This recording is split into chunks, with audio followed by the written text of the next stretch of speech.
Hello, everyone, and welcome to another episode of Reel Me In, a movie podcast, where you didn't really ask for it, but hey, I'm going to give it to you anyways. This is a podcast where I talk about anything, everything, and well, anything about movies. I'm your host, Chase Lee, and listen, if you were searching on the internet for some weird donkey porn and, you accidentally stumbled across this podcast and you're not a movie fan, well, maybe I can convince you to be one. So this is episode 99. Holy shit, we're almost there, guys. We have one more. This is it. This is the last episode before we reach that Covenant 100 slot. And I'll announce what the show is going to be over at the end of this one.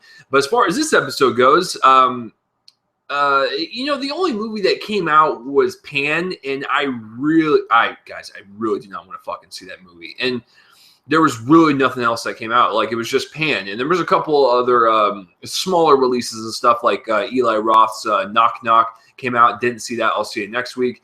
And The Final Girls also played at the Alamo Draft House near my apartment. So I saw that yesterday, and I'll actually have my little mini review after the main subject of this episode.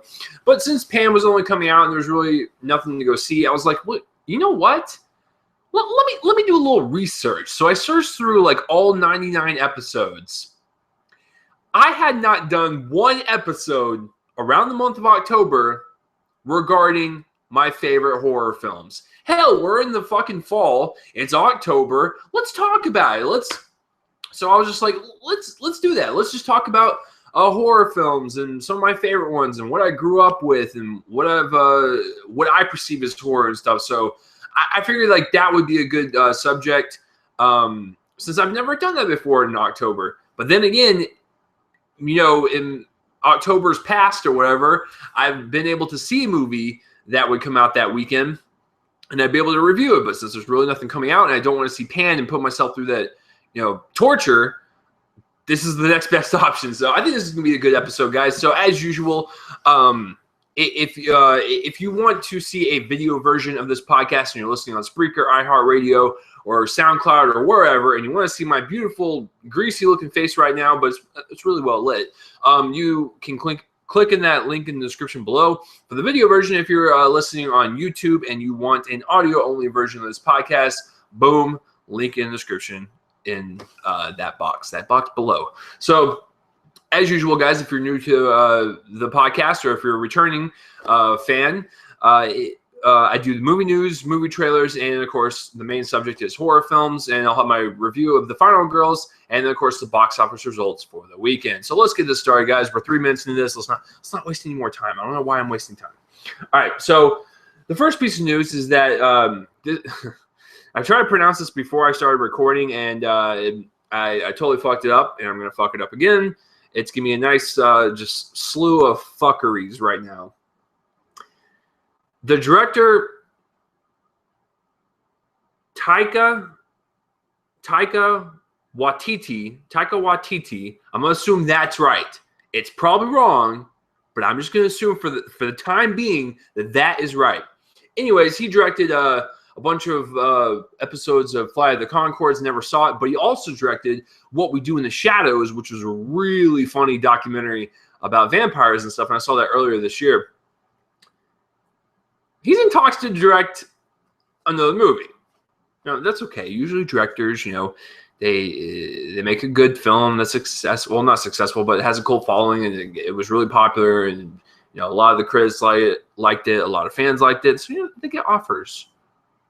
Apparently, he's in talks to direct Thor Ragnarok, which, aka, it's Thor 3.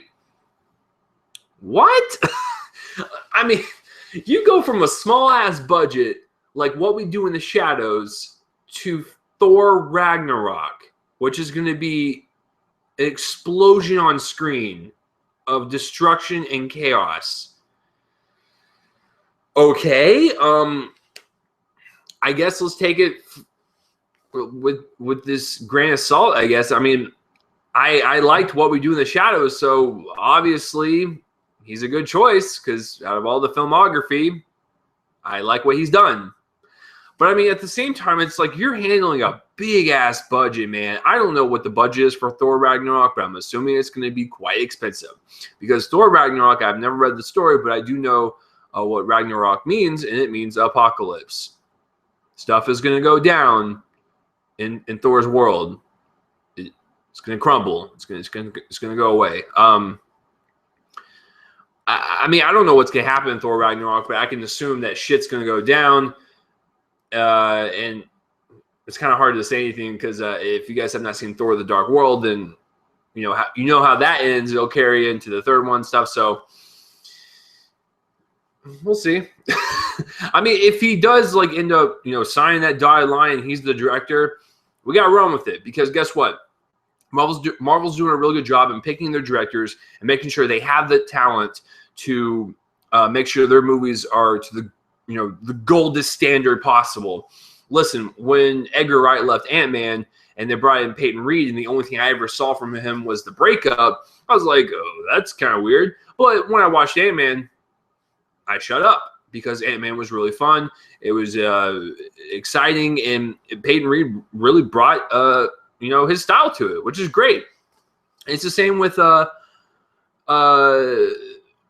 shit, what is their names? What are their names? Sorry. Holy shit. Oh, the Russo brothers. When they came on to direct The Winter Soldier, these are guys from a comedic background. They were involved with the rest of the development, community and stuff. So it's like, okay, Marvel, why don't we calm down on that good old alcoholic drink you got in your hand? I don't know. What do you think Marvel drinks? Comment below. But no, like, when you hear that they're putting comedy directors on there, it's like, what? Can we calm that down, Marvel? Are you drunk and you go home? You want me to call you an Uber? So, but The Winter Soldier was great. And then Ant-Man was great. So it seems like they're going after a lot of comedic directors. And shit, they're batting 2 for 2 right now. So you know what? If this guy is signed on to do Thor Ragnarok, I'm not going to complain. I'm just going to trust in Marvel and see what happens. And I'm looking Thor. Well, that was a nice little pun. I'm looking Thorward to Thor Ragnarok. Congratulations, Internet. You can go die in the corner now because that was awful. So that's that first piece of news. The second piece of news is nothing but greatness. I have been reporting on the cast for Fantastic Beasts for I don't know how long now. Eddie Redmayne, Felicity Jones, and now Jon Voight is going to join Fantastic Beasts. Can we just bask in this glory and just realize that like Fantastic Beasts has got it's got even a better cast than the original Harry Potter. Like, think about that. Harry Potter, great. Daniel Radcliffe, Emma Watson, Rupert Grint, Alan Rickman, the guy that played Dumbledore, because I forgot the first one, because he died after the second one. Either way, I mean, they have a pretty impressive cast in Harry Potter. Fantastic Beasts is ridiculous. It's like on a whole nother level. So I don't know, man. I'm looking forward to it. I'm a huge fan of the Harry Potter franchise. I have all 8 back there in my collection. I am looking forward to this prequel. I've never read the book because I don't read books. And so I'm looking forward to see what they're going to do with the prequel and going back into that universe because, hey, listen, after Deathly Hallows Part 2, I was a little sad. I had to go home and eat a bunch of food because I was depressed that I would never see a Harry Potter movie in theaters again. And look and behold, when Warner Brothers is like, check out those fucking numbers, man. I love it when we get money. Let's continue in this world. So someone pitched Fantastic Beasts, and here we are. And I think it comes out November next year. So I'm looking forward to it. It'll be a nice little Thanksgiving Christmas combo.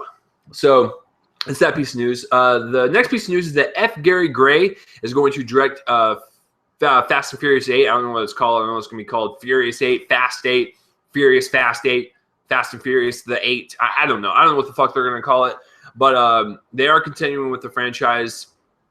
It made $1 billion with number 7. And yes, Paul Walker, his death was very tragic and it was very sad at the end of 7. But, it's $1 billion franchise. it makes sense for Universal to continue the franchise. So F. Gary Gray, who recently just directed Straight Outta Compton, is doing Furious 8. I like this. I really do. Now listen, when you see Furious 7, you realize that, holy shit, where can you go from there? We got motherfuckers driving from building to building, like in midair. We have cars dropping from the sky. That's all awesome, but where the hell do you go from there? I think what F. Gary Gray might do for number 8 is kind of hone it back a little bit. And I think he might focus more on the characters and the story at hand. And yeah, we're going to have the bombastic stunts and action set pieces because that's what we go see these movies for. But I think what F. Gary Gray will do is really kind of hone it in on the characters and the story. So I don't know. Vin Diesel is still producer on it, and they still have the same producers as they had on the first one. So, I mean, it's the same people working on it, and they're bringing F. Gary Gray into this universe. So I don't know if he's going to get pushed around. I don't think he will. He's a pretty well-known director. I just think that he will probably bring his flair to it, and I think he'll focus more on, Dominic and, Michelle Rodriguez and probably the usual gang. I just know that Paul Walker and Jordana Brewster's characters are obviously not going to be in it, but everyone else should be in it. And I think F. Gary Gray will really kind of just focus in more smaller, kind of like what the first one was, where it was drag racing and street racing and stuff. And we had these characters and stuff just kind of doing the thing. We got to know them and stuff. And then as the franchise progressed, now we're jumping cars from building to building. Or as like my friend Patrick, he's a huge fan of the franchise. I remember when he saw Fast 5, and he got home because we were roommates in college at the time. He was so angry because Fast 5 didn't have any street racing, like at all. And, it was more of a heist film and stuff. And they haven't really done any street racing, I would say, since 3. Like actual street racing where they focus a whole scene on street racing. Yeah, 6 and 7 have brief, like, cars racing down the street, but it's not like an actual street race from what the franchise was known for. F. Gary Gray might bring that back. He just seems like the type of director that would do that. So anyways, I'm looking forward to it. I'm looking forward to the continuation of the franchise. Faux show. I love number 7. So, F. Gary Gray, let's see what you can do with Straight Outta Furious or Straight Outta Fast. Straight out of the 8. Okay, we're going to move on. All right, so the last piece of news is that New York Comic-Con is going on right now in New York, and so Marvel's there, and they introduced a quite interesting story. And so, what's the story, you may ask? Well, Ant-Man was a pretty big success here in the States and for most part of the world. I think it made like over 400 million worldwide, which is very good for that type of movie. It hasn't even hit China yet. I think it hits like, either this week or next week or whatever. It's going to hit big there. I'll guarantee that. They might tack on another 100 mil at least. So Kevin Feige, I don't know if it was Kevin Feige or who it was, but they announced at New York Comic-Con that Ant-Man is getting a sequel. And it comes out July 6th, 2018, and it's going to be called Ant-Man and the Wasp. At first, when I heard the title, I was like, I'm okay with it. But as I'm starting to think about it and just think about the goofy tone that Ant-Man has from the first movie, I think Ant-Man and the Wasp sounds appropriate. It sounds like what someone pointed out on another podcast I listened to. It sounds like a 1970s comic book cover, which is cool because that's what Ant-Man's all about. So, like, Ant-Man has that like old school kind of comic book feel where all these characters are coming out and you see this character Ant-Man, what the fuck? And like it's the 1970s and it's old. So at that point when comic books were like getting better and better and better, and we're throwing random characters in there, people look at it and go, what the hell is Ant-Man? But then you sit there and read it and you realize that you're having a fun time. That's what comic books are all about, man. They're all about just having fun. And I think The Wasp it's a good title. It's a good title. Like, listen, it might wear off on me. I don't know. But as of right now, I think it's good. And so what does that mean for the rest of the Phase 3 slate? They pushed Black Panther back a few months, and they pushed Captain Marvel back, I think, like 9 months. So, you know, they got to make way for it. I mean, listen, they had this Phase 3 slate way before Ant-Man came out. Ant-Man was a pretty big success. Marvel goes, well, we should probably make a sequel. Fans are clamoring for it. We should do this. So they're announcing this sequel. They're going to push stuff around. That's totally fine with me. That's what that slate is there for. That slate's not locked in stone. It's not. It's there as a temporary blueprint, and if something were to happen, they can move stuff around. Because if you guys remember, when they did the Phase 3 slate, Spider-Man was not on there, you know? And then Spider-Man gets acquired, what was it, in May or April or something like that, where they strike a deal with Sony to have Spider-Man in the Civil War and Avengers and stuff and have their own standalone movie, but still be a part of the whole Marvel Cinematic Universe. So that list is going to change. It just is. And I think this is a smart move since Ant-Man did so well in theaters for what it was. I think this is a smart move, and Ant-Man and the Wasp is a good title. So if you like Ant-Man and you're a Marvel fan, like I am, then you will love this news. I'm actually curious, though. What do you guys think of the title, though? You guys like the title? And that's it for all the news, guys. So comment in that place where I'll pull my face and my voice and let me know. So let's get into the trailers. There was only 3 that dropped this week, so I'm going to run through them real fast. The first one is called 999, and the Red Band trailer dropped. This is a great cast. It was like Kate Winslet, Woody Harrelson, Casey Affleck, and from what I could gather from the trailer was, and I love trailers like this that set up a tone, set up the premise, don't really give away too much, and it's a nice tease. That's what a trailer's supposed to do. Tease you to go buy the ticket. So from what I can gather is that Casey Affleck is a cop, and there's just a lot of dirty stuff going on. You know, people working for the wrong people, and the wrong people coming after the cops and stuff. It's really cool. It reminded me of like a really gritty version of like The Departed, but The Departed is like super violent and stuff. But this one looks like there was like dirt rubbed on the film. So it's got like that kind of like grit to it. Like it's just down in the dirt, man. And it looks cool. It looks fascinating. So if I see this is coming out, or I get a screener for it or something, and I'll go, oh yeah, I remember the trailer and it was actually pretty good.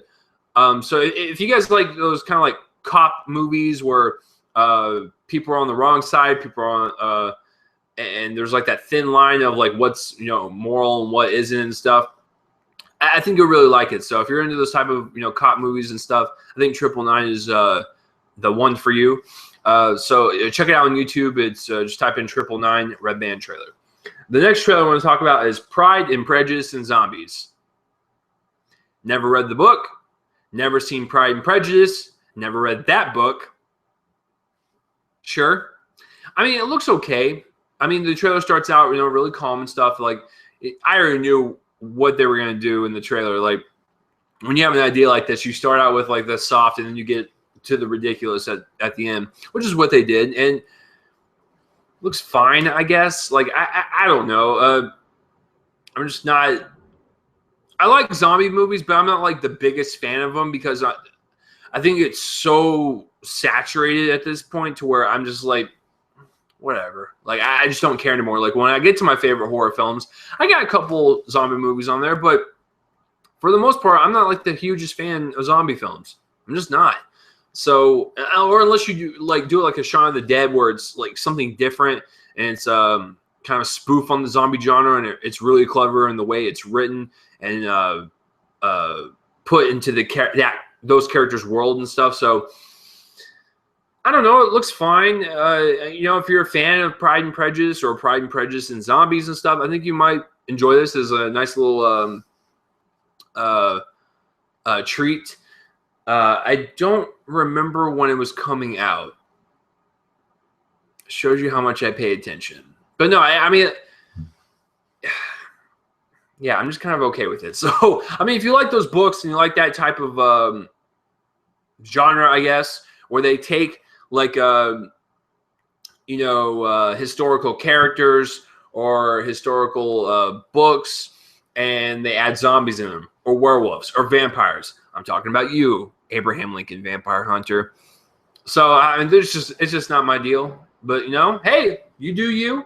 If that is your thing, check out the trailer. It's there. So the last trailer I want to talk about, and quite frankly, it is definitely the winner of the week. Hail Caesar. And this is written and directed by the Coen brothers, who brought us, No Country for Old Men, A Serious Man, Fargo, Burn After Reading, Raising Arizona. The guys, they're a natural talent. Their distinct style is something you can pick apart from everyone else. If you played a movie in front of me, didn't tell me who it was directed by, I could tell you if it was the Coen brothers or not. They have such unique stories placed in these situations that they put their characters in. That's why they stand out.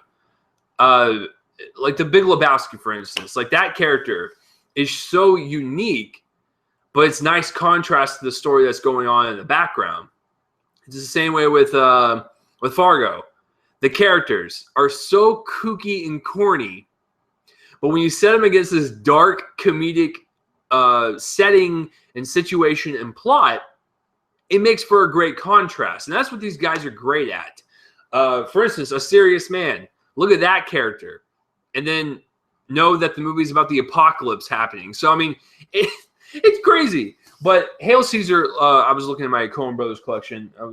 I made sure I didn't forget one. I don't think I did. All right, so anyways, Hail Caesar is about the film industry back in the 30s and 40s and stuff. And there's a crazy kidnapping story and stuff. They really love their kidnappings, man. But it looks really cool. Josh Brolin's in it, George Clooney, Jonah Hill, Scarlett Johansson, Channing Tatum. The cast is stacked. And, of course, Coen brother favorite, since one of them is married to her. I forgot which one, but it's Frances McDormand. And like I said, from what you can get from the trailer, it's about this production company making this movie called Hail Caesar. And there's just stuff going on with the production and stuff going on outside the production and stuff. It looks awesome. The only thing, when you drop a trailer in October, you assume that, oh, this looks like an Oscar movie. It's going to come out in like a month, right?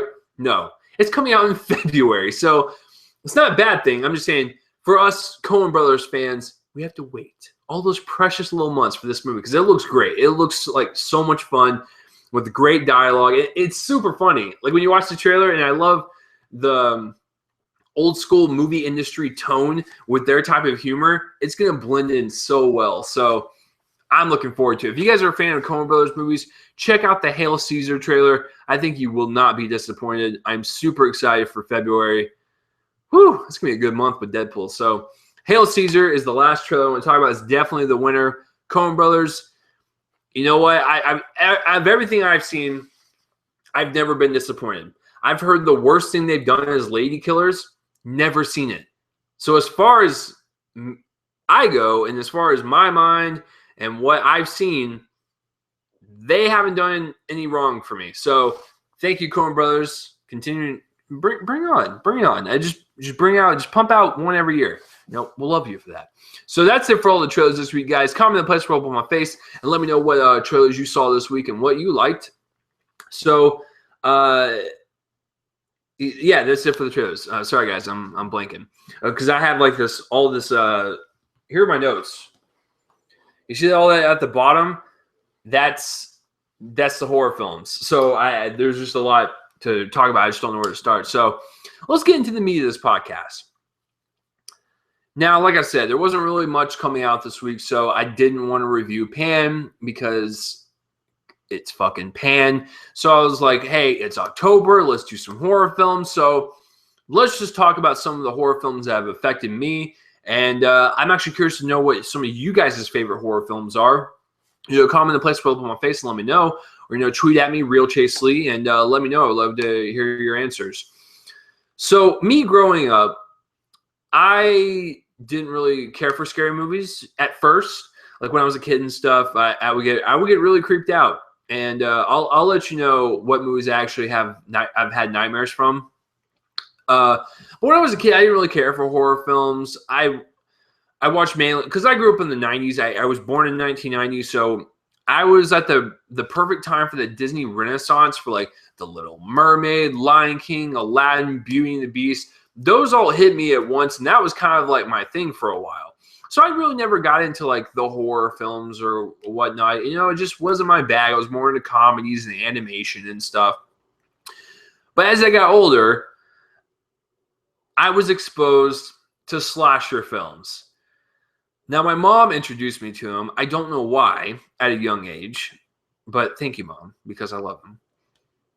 My mom grew up with the Halloweens and the Freddys and the Jasons. And so I remember, I think Halloween was on TV at one point. And of course, it's television, so a lot of shit's going to be edited. But I saw it and I liked it. Like, as a kid, like, you pretty much like everything. But when you get into your adult years and you watch as many movies as you and I do, then you start to look at film differently. Our slasher films, the most intriguing, hard-hitting, psychologically fucked up horror films, no. But they're damn fun. And when I get into my review of The Final Girls, I'll tell you why that movie is brilliant and how it addresses some of the problems in these slasher films. When you look at Friday the 13th, first of all, if you have not seen the movie, Jason's actually not the killer. I can tell you the killer is, watch the movie, but he doesn't show up until part 2. So, little fact. But in Friday the 13th, these teenagers, these camp counselors are killed because they're having sex. Nightmare on Elm Street. Not everyone's having sex or whatever, but it does revolve around teenagers. Some of them are doing it and stuff. And then Halloween, Michael kills a lot of people. It's like that was the trope back in the days. These slasher films are the slashers that kill these teenagers because they're having sex and stuff. And that's what we were given. We were given exploitive, overly sexual, and with gratuitous nudity and violence. And that's what we were given from, I'd say, about the late 70s to, they still happen today, but they were more popular in the late 70s and 80s for sure. Now, the most popular ones, we have Michael from Halloween, Michael Myers. We have Jason Voorhees from the Friday the 13th franchise. We have Freddy Krueger from the Nightmare on Elm Street.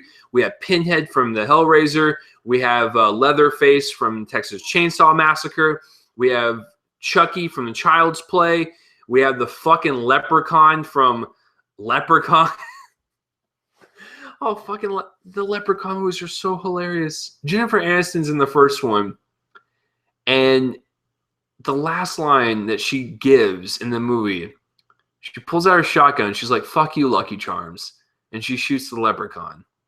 It was glorious. But anyways, I'm going off on a tangent. But anyways, we've had slasher movies for a good while now, so it's nothing new. And they're not the most, like I said, inventive horror films, because I like the ones that really dig into your head and kind of show you the horrors of humanity, or just really creep you out with disturbing imagery. Those are the type of ones that I like, and especially slow burns. I love slow burn horror films. But slasher films were the first ones I was introduced to, and I really like them for what they are. And one of my favorite guilty pleasures of all time is Freddy vs. Jason. I've seen that movie probably 10 times. It is beyond dumb. But dear Lord, if I lie to you and say I didn't have fun with it, then I will be lying to myself. I absolutely adore Freddy vs. Jason. I really do like all the Nightmare on Elm Streets. For Halloween, I like 1, 2, and I actually like H2O and Resurrection. They're dumb, but I actually like the continuing storyline of what they are to the first two. So Halloween, well, I just said Halloween. Nightmare on Elm Street, I like the first one, Dream Warriors, and I like A New Nightmare. New Nightmare is very underrated. Friday the 13th, I actually like the first three because it's a progression of Jason Voorhees, where you have the first one where he's not the killer, second one he shows up, and the third one he gets his mask. So it's a nice progression. And if you guys don't think I've never seen the middle movies, then you were sadly mistaken. I remember one time, or me and my friends in high school, we watched all of the Jasons. I'm talking like Jason Takes Manhattan, Jason Goes to Hell, Jason, was it The Final Blood, First Blood, or whatever? I've seen it all. They're all terrible. I like the first three, and that's it. Child's Play. I love all the Child's Plays movies. I actually have, I think, all of them. I have 1, 2, 3, Bride, Seed, and I even got the new one, The Curse of Chucky. I think those are just so much fun. I love Brad Dourif as the voice of Chucky. It's just genius. So, and then Pinhead. I actually like Hellraiser. It's really nice. I have the first one somewhere. It's somewhere. Texas Chainsaw Massacre. I really like the original. I would say I love the original. The original is very good. And a lot of people, I'm going to say this right now, a lot of people give Michael Bay shit for the remakes. Now, if you want to look at it this way, Michael Bay is responsible for the Friday the 13th remake and Nightmare on Elm Street remake. Didn't care for the Nightmare on Elm Street remake. It wasn't as terrible as everyone makes it out to be. I just don't buy Jackie Earle Haley as Freddy Krueger. I'm sorry. And for Friday the 13th, it wasn't bad. I just really wish they didn't shy away from the violence. It seemed like they shy away in the remake a lot more than the original. So I don't know, but it was fine. But the best thing that Michael Bay has ever touched in terms of like old school slasher remakes, I actually dig the Texas Chainsaw Massacre remake, 2003 with Jessica Biel. I like it. It's nice. I mean, it's not better than the original, but it's not bad. And he also did Texas Chainsaw Massacre at the beginning. That one is okay at best. But I have a real fascination with Arlie Ermey in those movies because he like makes a creepy ass family member. So I mean, that might be a reason why I like it so much more. But the Texas Chainsaw Massacre movies are pretty good for the most part. I just think slasher movies in general, for what they were at that time, that's what people liked. That's what they kept making. And hell, they have slasher movies now. You know, I mean, obviously they're not that good. They're not that iconic. But then we have movies like Scream, which I'll get into now, where they kind of make fun of those slasher movies and they really kind of progress in a more comedic way and stuff. And they actually have those horror moments and those suspenseful, intense moments, but they blend in with comedy. And that was one of the next movies I saw in while growing up and stuff. And I think, without grabbing it off the shelf, I think Scream came out, was it 98 or 99 or something like that? Or 96? I mean, it was like in the 90s for sure. I remember I watched that when I was a teenager, and I didn't really understand it at the time that it was like a spoof or whatever. And you know, when I got older and stuff, and I realized that, I was like, well, if that's the case, that means Scary Movie is a spoof of a spoof. And that spoof is on the, like, it's crazy. Like, what the fuck? So Scream is, done by Wes Craven or whatever. He did the Nightmare on Elm Street movie. So it's really fascinating to see him do movies like Nightmare on Elm Street, which is, I would say it's a horror film. It's borderline like on a suspense thriller and a horror film. And you can see that darkly comedic edge that Freddy Krueger has. And that carries over into Scream with that darkly comedic tone because they're making fun of those slasher movies. Jamie Kennedy in the movie specifically tells you as an audience member what are the rules of horror films and stuff. So it's basically making fun of itself. It's genius. So Scream is that type of iconic horror comedy, I would say, that it actually could stand alone as a horror film, because Ghostface is actually also one of those other slashers that's very, very well known. So Scream is one of those ones for me that is also fantastic. Dear God, I love that movie so much. And I actually I like 2, 3's fine, and Scream 4 I actually really dug. So, I mean, I like the Scream franchise, but unfortunately we lost Wes Craven, so I don't want them to continue on with the franchise. I just leave it, let it be, let it rest. Yeah. So yeah, Scream is a very very good one. I was also introduced as a teenager because as a young boy, I was fascinated with porn and guts and blood in movies. Sue me. I was a teenage boy. So what did I do when I was 17? I remember I went online, and this is a true story. I went online and I typed in the goriest films ever made. I did. And I saw Evil Dead was on there. I saw Dead Alive was on there. I saw High Tension was on there. I saw a bunch of these movies that were on there, and I took a gamble on them. Never heard about these movies in my life before. I took a gamble because my 14-year-old mind just wanted to see some hardcore violence.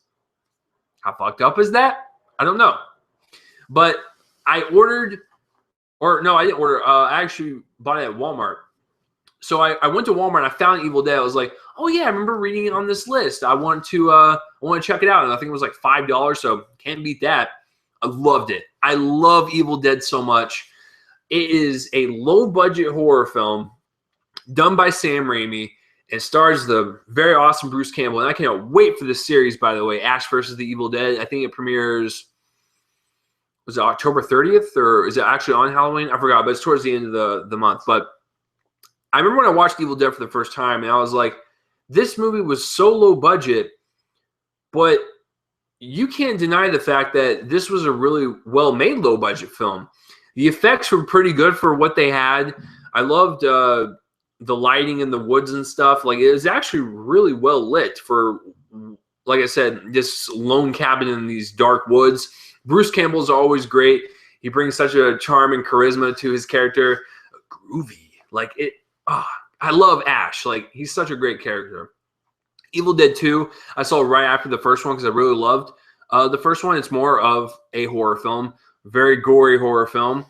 And the second one takes a more comedic route. It's more of a horror comedy. And it's basically the same premise as the first one. They just flip it and do a different genre. So I saw it and I was a little confused because I was like, is this the right sequel? Like, did they remake it or whatever? No, it was what they wanted to do, and it totally worked. I love the horror comedy tone, and that definitely carried over into Army of Darkness, which was the third one in the trilogy, and that was more of a medieval action movie.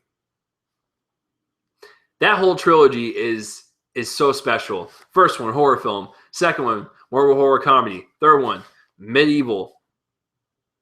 What? So it's a good trilogy, and I watched that as a teenager as well.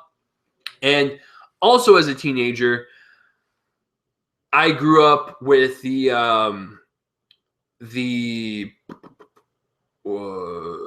remakes of all the Japanese horror films that America was just so obsessed with doing. I think The Ring came out when I was in 8th grade. I think The Grudge came out when I was in 9th grade. So I'm going to tell you guys this right now. I've actually seen both of the Japanese version of The Ring and The Grudge. I didn't really like the Japanese version of The Ring, but I really loved the Japanese version of The Grudge, which is Ju-On. That's actually a really creepy movie. I hate the American remake of The Grudge. It is terrible. Sarah Michelle Gellar, I think you're decent in some things, but don't headline a movie. Just stop it. As far as The Ring goes, our version is really good. I really loved our version of The Ring. You watch the Japanese Ring, yeah, it's got some disturbing imagery, I guess, and some creepy moments. But for the most part, Gore Verbinski, who directed the American remake and also directed the Pirates of the Caribbean trilogy, so there's your little tidbit for the day. He brought such a more hard edge to the disturbing imagery to where it really got under your skin. Like, when you watch The Ring, it is PG-13, by the way. There is some imagery where I'm just like, what the fuck? I'm going to have some nightmares. Thank you, Mr. Gore. And I really love the American version. It's got beautiful cinematography. You watch that movie and go, wait a minute, this is a remake? Producers actually cared? This is weird. The imagery, like I said, is very haunting and just really just kind of creeps you out. And the cinematography goes along with it with the color palette. It's a very beautiful looking and disturbing horror film. So check it out if you haven't seen the remake of The Ring, like the American version. I think it's actually better than the Japanese version. But for The Grudge, it's swapped for me. So take that for what you will.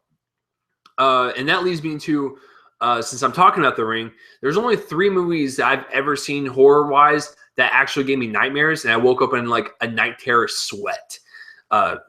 Hey, ladies, is that attractive enough for you?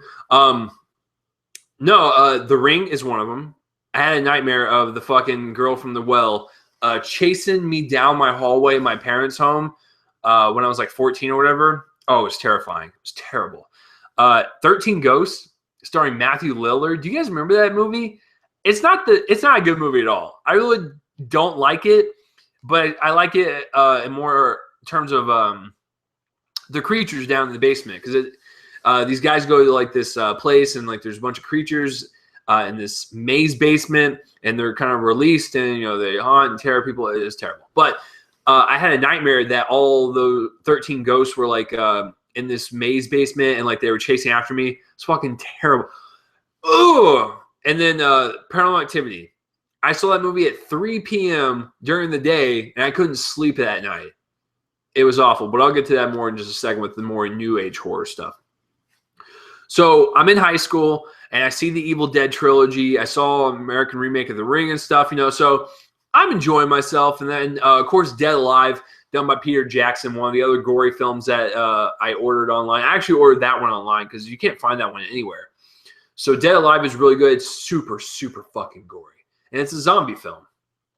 Well, actually, it's more of an affected movie, but it is one of the goriest movies you'll ever see in your life. It is ridiculous how fucking bloody and gory that movie is, but it's actually really a lot of fun, and I think you'll appreciate Peter Jackson more because you're just like, that guy has fucking range. I love that. So speaking of zombie films, that's a nice little segue, since I was telling you guys earlier. I'm not the biggest zombie guy, but what I can tell you right now is that there's only been a couple that I've really enjoyed. I like George A. Romero's Night of the Living Dead, the original black and white version. It's very good for what it was, and I think it really set the trend and established zombies as a pop culture icon. That's exactly why that film is being put in the American Film Registry, rightfully so. So I actually really like that one. And for that time period, an African American male lead character, that was unheard of. That was like something that just came out of nowhere. And George A. Romero was like, I don't give a fuck. He was a good actor. I put him in that role. So Night of the Living Dead, I've always really liked. And I've seen George A. Romero's like Dawn of the Dead. It's fine. That's the one where they're in the mall fighting them off. I'm going to be honest with you, and this is going to go again with the remakes again. I actually enjoy Zack Snyder's version of Dawn of the Dead more than George A. Romero's. I like Night of the Living Dead. I think it's fine for what it is. But I also hate the fact that zombies move slow. I do. I've always hated that fact. I remember when me and my cousin, I think we saw this in Kerrville. I don't know if you're listening, but I think we saw this together, I believe. And your dad took us.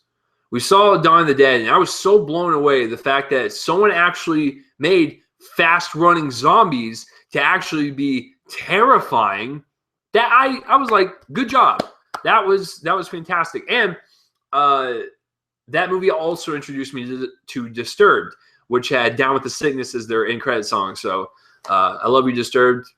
Thank you, movie, for introducing me to that. But yeah, Dawn of the Dead, I actually find more terrifying when the zombies are fast. And I think Zack Snyder really added that kinetic energy that you need to really frighten the shit out of you. With these people that are infected, and if they get anywhere near you, you're going to turn into one of these things. And, you know, the fact that they can run probably faster than you is frightening. So I really like the Dawn of the Dead remake. I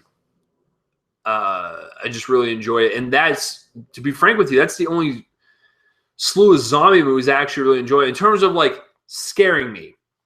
Now, you want to talk about 21 days later and stuff, and 28 days later and 28 weeks later and stuff. Those are really good suspenseful thrillers. I don't consider them horror films at all. And these people are more infected and stuff. They're not really zombies, but you know, there's movies like that I really enjoy. And then movies like Zombieland or Shaun of the Dead or Warm Bodies even. That was actually a really good choice on the zombie genre. I don't mind a zombie movie as long as it's fucking different than what George A. Romero has done. George, I love you, buddy. I'm glad that you established zombies in pop culture. But let's face it, every zombie movie, unless it's got a twist like a Shaun of the Dead, Zombieland, or Warm Bodies, is all the same fucking storyline. There's some government experiment. It breaks out. People get infected. They start eating each other, etc., etc. We have our group of heroes that try to fight. Like, that's it. I want something different. You want to put Warm Bodies in there and have it be more of a romance movie with a zombie? Sign me up. Zombieland. It's got more of a comedic edge to it. And it's got a really goofy style to it. I love that. Shaun of the Dead, a really great British comedy.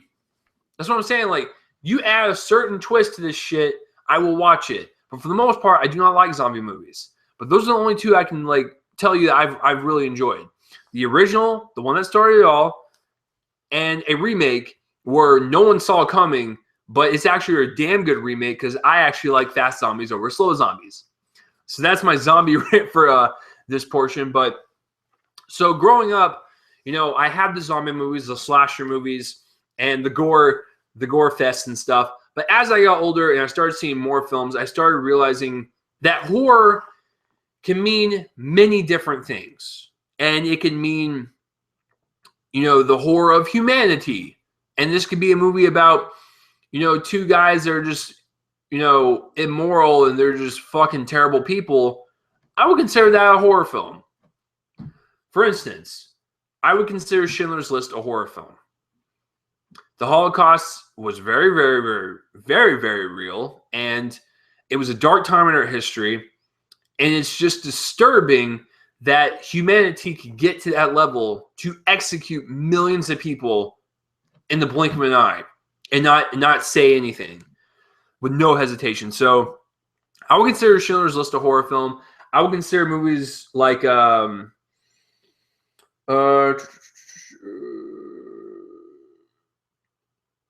Mulholland Drive. I would consider that a horror film.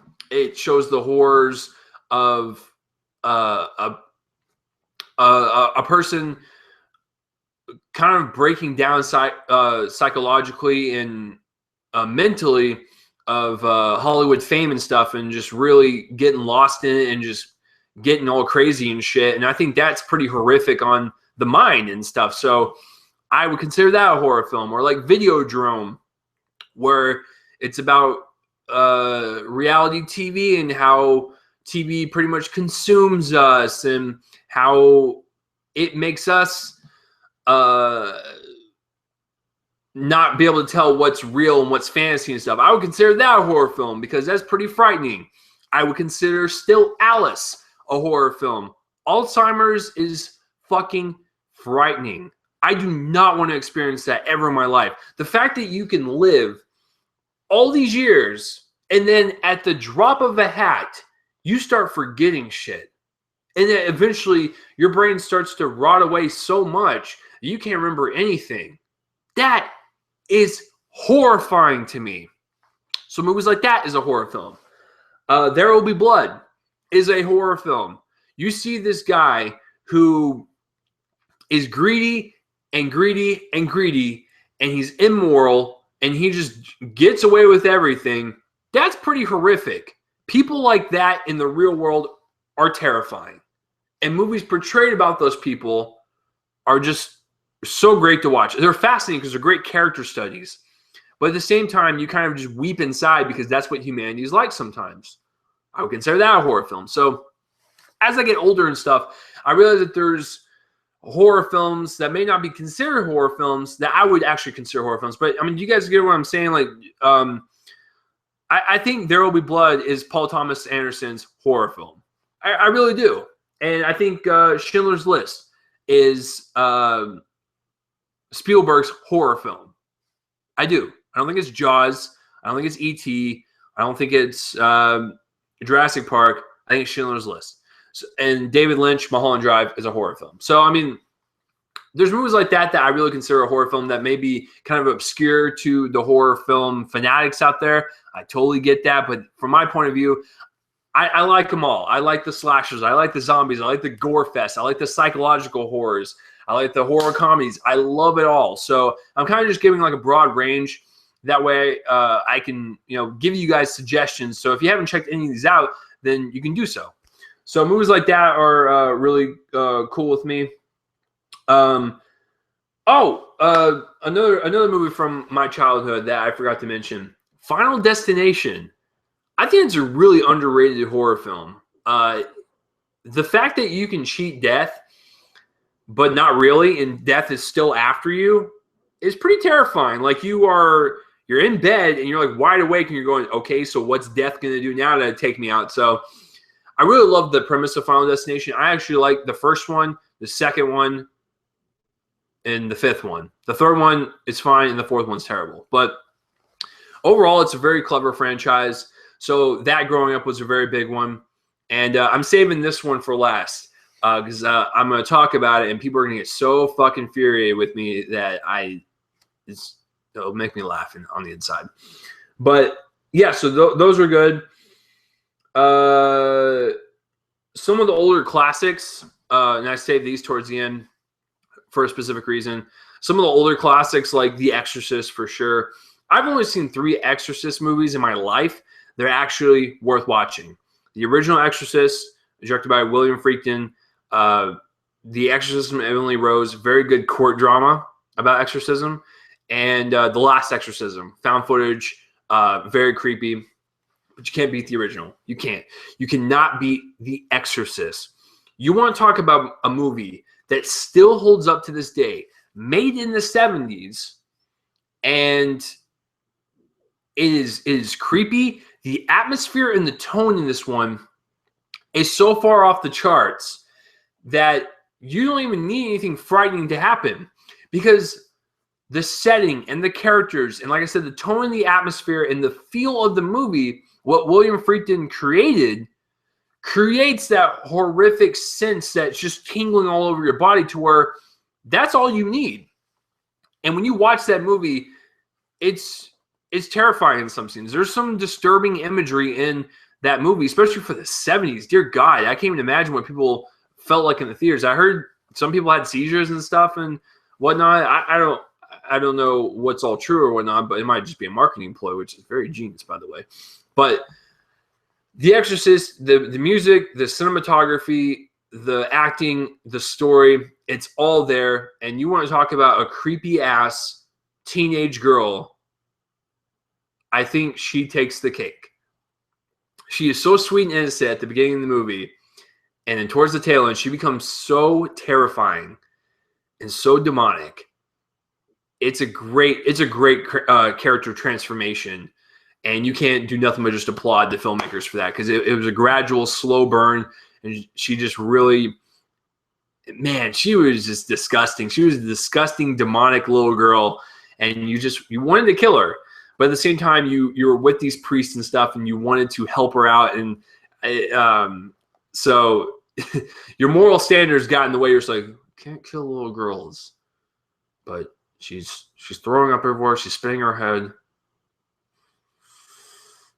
We got to help her. So, I mean, it was just type of one of those scenarios. But, yeah, The Exorcist is a classic.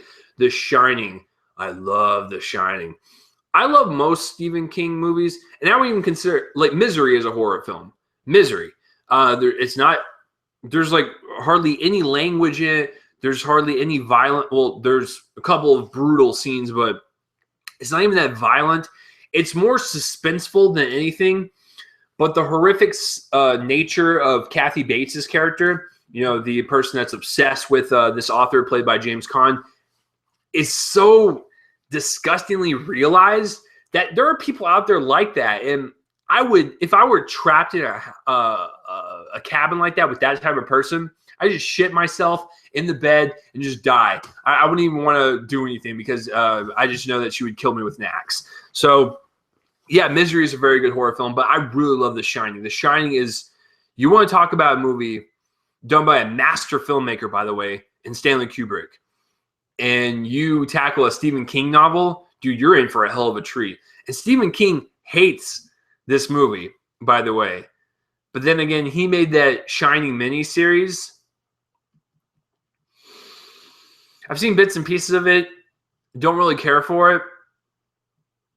But I saw the Nostalgic Critic episode where he kind of reviewed the whole miniseries. I agree with him in the sense that Jack was a better realized character in the series with the progression of his mental state of going crazy and stuff.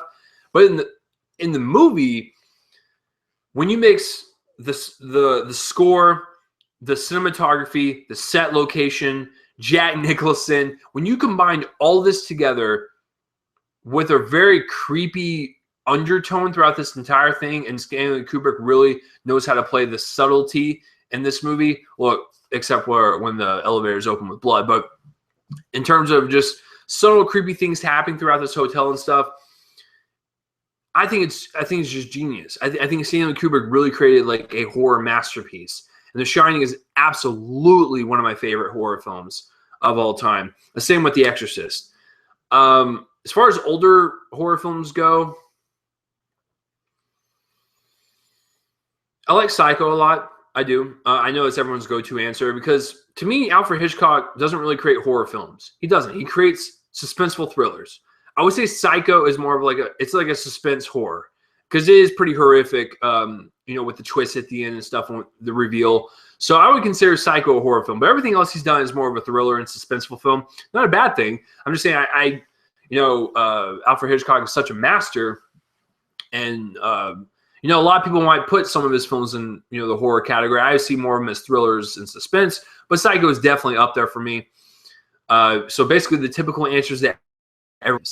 But in terms of me growing up and stuff, I was very different things and going to the slashers and the slashers, like I said, and the what the fuck? What the hell just happened? Did you guys see that shit? What the fuck? Okay, if you're listening right now, I apologize. My computer just like shit itself, and it stopped. Like my broadcast stopped for a little bit. That's fucking weird. Anyways. So to wrap it up, like I said, with everything I grew up on with horror films, from the slashers to the zombie movies to the classics to the gore fest to the B movies. I love B-rated horror films. I love terrible horror films. Like those are some of the most fun horror films you will ever see in your life, i.e. Troll 2. Troll 2 is one of the worst movies I've ever seen, but by God, it is absolutely hilarious. To the gore fest, like I said, to the Japanese remakes. I grew up watching pretty much something from every genre of a horror film. So I really loved my horror films growing up. And then, of course, I got to talk about new age horror just for a little bit. Horror movies nowadays are mostly terrible. It's mostly jump scares, just cheapo scares to really just not have any substance and just scare you with a loud sound. I like movies that are subtle and just creep you out from the overall tone of the movie and the story and everything. For instance, The Blair Witch Project. I think it's a really, really great suspenseful horror film. It is very terrifying, I would say, in the third act, but everything else before that is just great suspense building. And there's no jump scares like with loud music. Yeah, the characters are frightened and they'll scream or whatever, but it's not with loud music. It's more of their reactions and stuff, and you get scared because they got scared. And you weren't scared because of a loud fucking noise you heard in a theater. So The Blair Witch is a great kind of newer horror film, even though that was 99. I gotta say this. I think Lee Winnell, the guy that created all the Saw movies, Insidious, Dead Silence, I think those are some of the best horror films we have today. And movies like The Conjuring. Anything else I wrote down? The Babadook. I think The Babadook is a really great horror film. That came out last year. So, I mean, for the past 5 or 10 years, we've had some really good horror films, in my opinion. But for me personally, Lee Winnell is the leading guy in horror films. And you can take that how you will, but I think the guy is a genius at what he does. And working with James Wan really helps because Insidious is so fucking creepy. Dead Silence is really creepy. Saw is awesome. These guys know how to create suspenseful, intense scenes thrown in with some really great gore and really great imagery.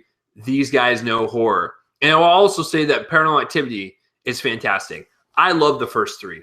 I do. I think they're actually some of the better horror films we've had today, especially regarding found footage and whatnot. So I hated the fourth Paranormal Activity. I actually really dug the marked ones at the tail end. But for the most part, the first three Paranormal Activities are actually really damn good. So modern horror films are most of them are bad. But I think Lee Winnell with, like I said, the Insidious franchise is one of my favorite ones going today. Paranormal Activity is one of my favorite ones going today. But I have to defend this franchise. Everyone gives it shit.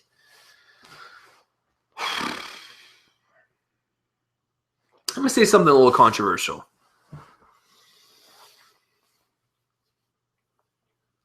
I think all 7 of the Saw movies are great.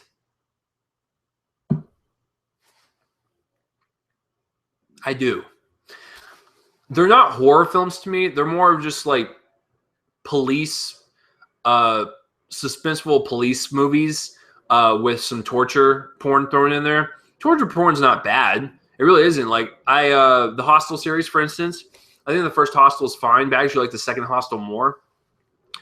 The Saw films, they're not horror films. They're more of, like I said, like suspenseful thrillers with like a police drama thrown in there. Like it's like a TV show. And I will defend Saw by saying I think it's a really well-rounded story. I do. I think all 7 of them tie in very, very well. I do.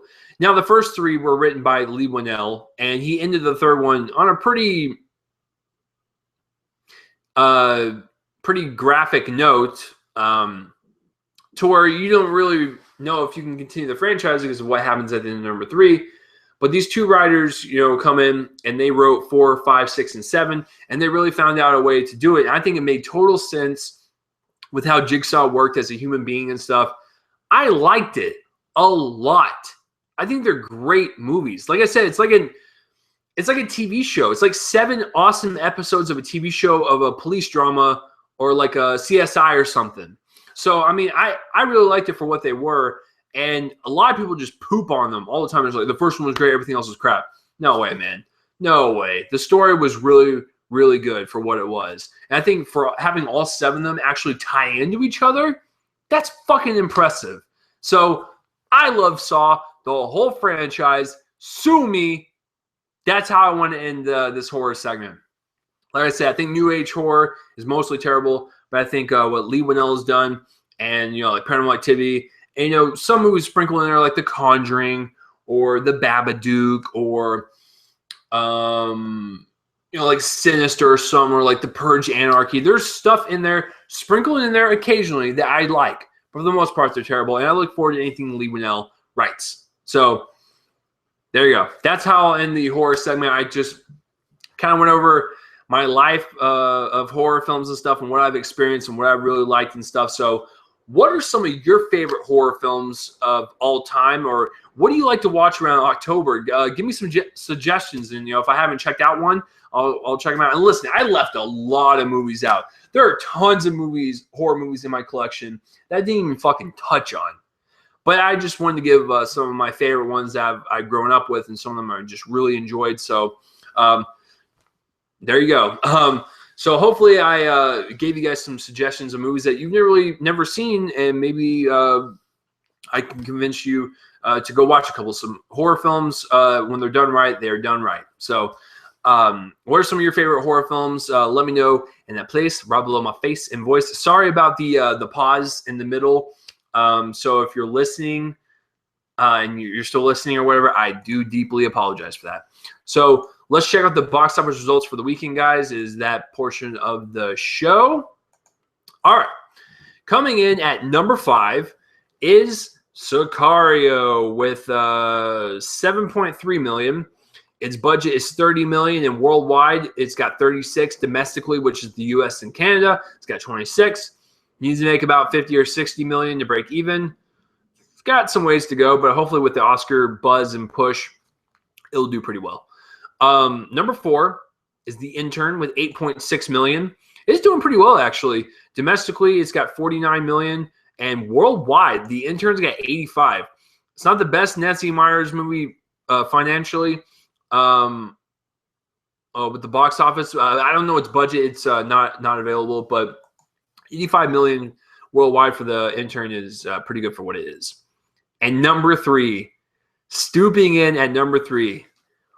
Woo-wee! Warner Brothers is probably having a little child fit right now. Like, Pan came in at number 3 with 15.5 million. So domestically, it made 15.5. Worldwide, it made 19. You guys want to know what the budget is? 150 million. And you guys know the rule with all the theater cuts and the marketing and stuff. This film needs to make at least 300 million to break even. When your movie opens up at 19 million worldwide,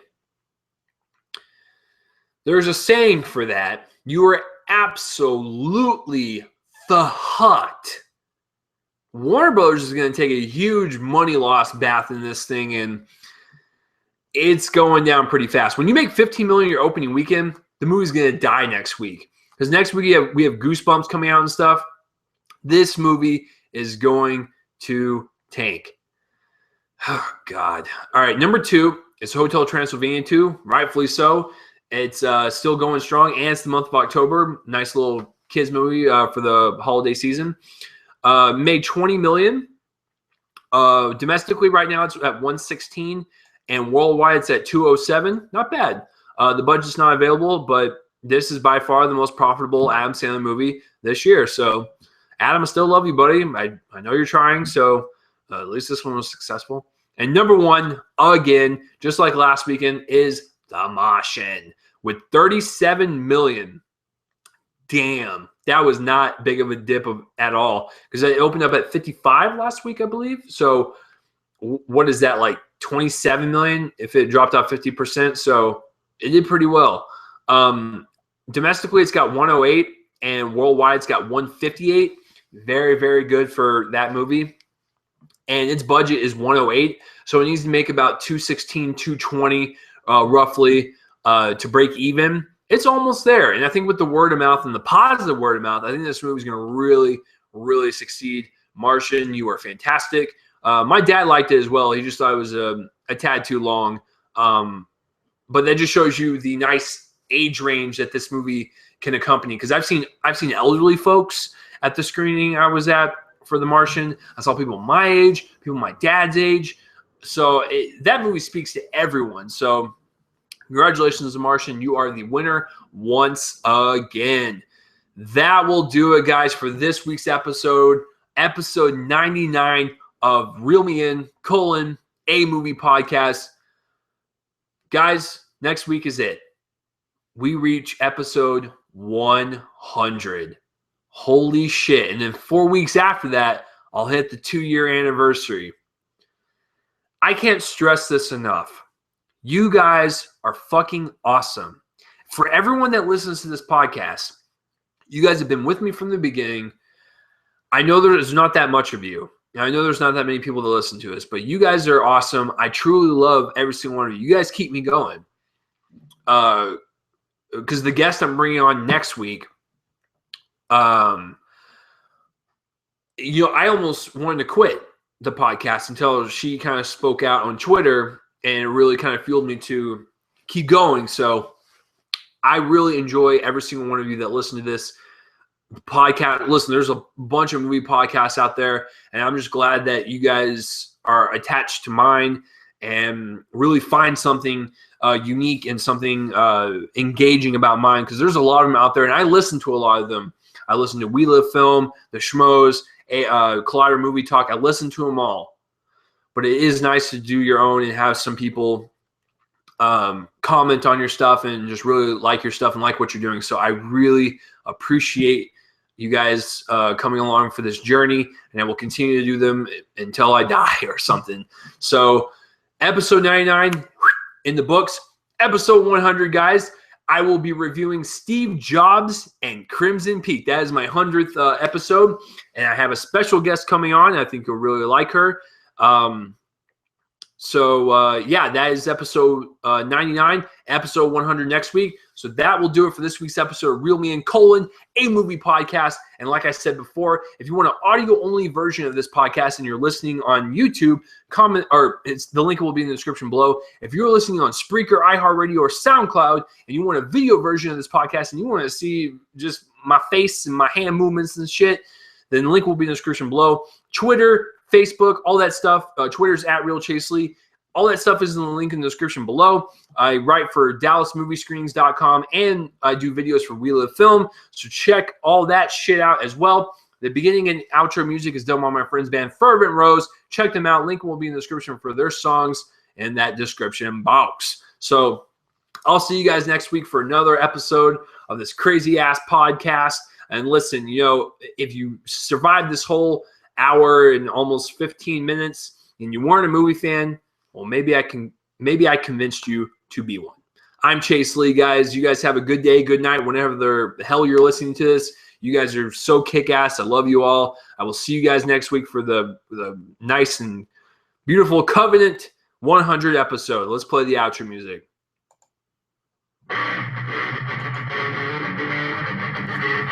I love horror films, guys. I want to know some of you guys' favorites. Comment below. I'll see you guys later.